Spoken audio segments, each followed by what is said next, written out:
Light. You guys good? You guys want me to start over? No. You good? I'm gonna perform a safe start. Turn my key to the on position.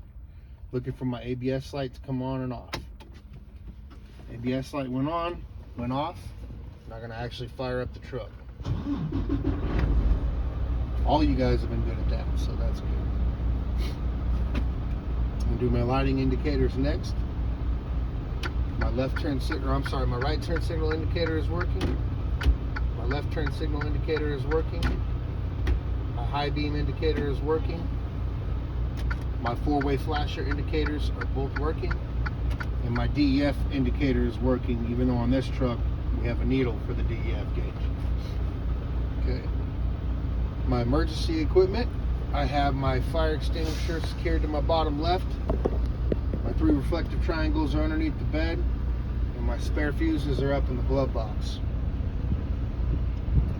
My windshield is clean, not cracked or broken, and it's free of any obstructions except my inspection sticker. My windshield wipers, the wiper blades and the wiper arms are securely mounted and they're not damaged, and they work smoothly against the windshield. There's my washer fluid. My driver and passenger side door mirrors and the hood mirrors are all not clean, they're not cracked or broken, and they're all adjusted to me. My city horn works. My highway horn works. I'm going to check my defrost, turn it all the way over to defrost right here. Turn the heat all the way on. Turn it all the way up. Put my hand up there. Wait till it actually gets hot. Good. Shut that off now. Okay. This is where I'm taking a second, trying to make sure that I'm not missing anything. I still feel like I'm missing something, but I think we're all good. You guys think anything? You got it all. You just did your horns before the defrost. Yeah. So we'll do, which is fine. You guys can do that. Any of that stuff, you guys can do in any order after you fire the truck. Okay. So now we'll do our pull and tug test. I'm gonna test my trailer brake by pushing in my tractor brake, putting it in drive, giving it a little tug. Okay, those are working. Now I'm going to test my parking brake by putting in my trailer brake. I already have it in drive. Give it a little tug. My parking brake is working. Now I'll do a service air brake test, pushing in both my tractor and my trailer brake. We'll pull forward at 5 miles an hour. Then I'll apply my service brakes, looking for the truck to go left or right. If it does when I apply my service brakes, that would indicate a problem with the service brakes.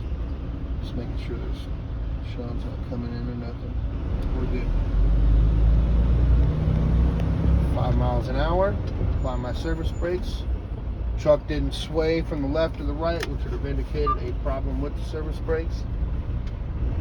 Back up. Luckily, none of you guys forgot this right here. Stuff right here. Put it in neutral and pull those brakes back out. Okay. Now, this is where we start our 4-step brake test.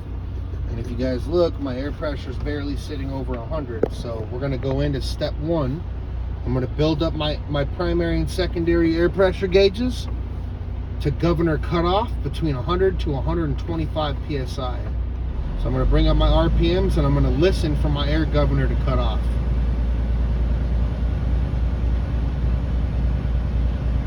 Should happen around 125, so I'll be quiet.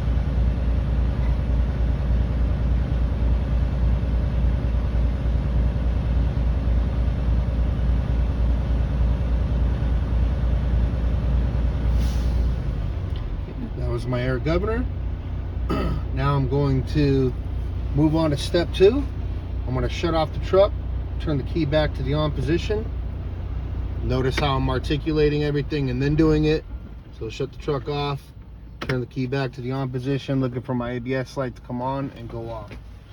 I'm now going to push in both of my tractor and trailer brakes. And after I do so, I'm going to hold my service brake all the way to the floor.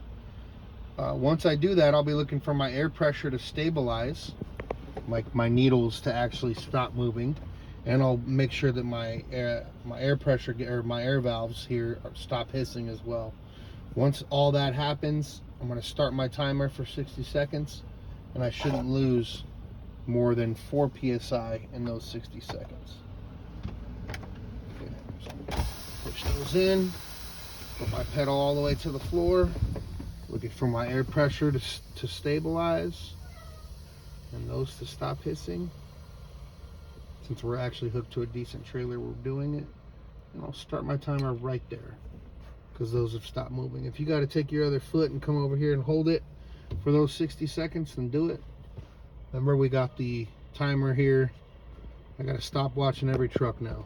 So if you guys want to use that, great. If you want to use your phone, make sure that you show the timer to the examiner so that they don't think you're cheating on your phone.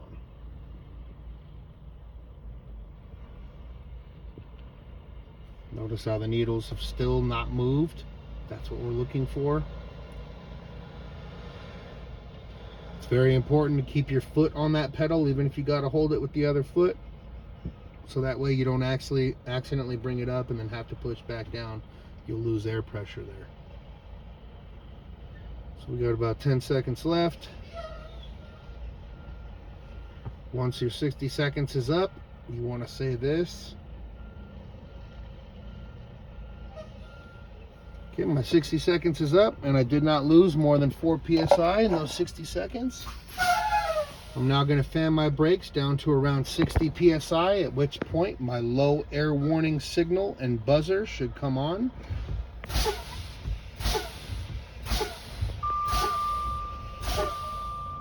And in our automatics, remember, we're going to wait for that second little buzzer to come on.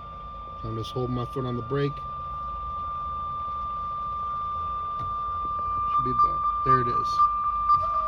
Okay, so my low air pressure warning and buzzer came on. I'm now going to move on to step 4, and I'm going to continue fanning my brakes down to around 45 to 20 psi, at which point both my brake valves should pop out. So even though I said that, I still don't even want you guys watching your air pressure gauges here. Just watch your brake valves.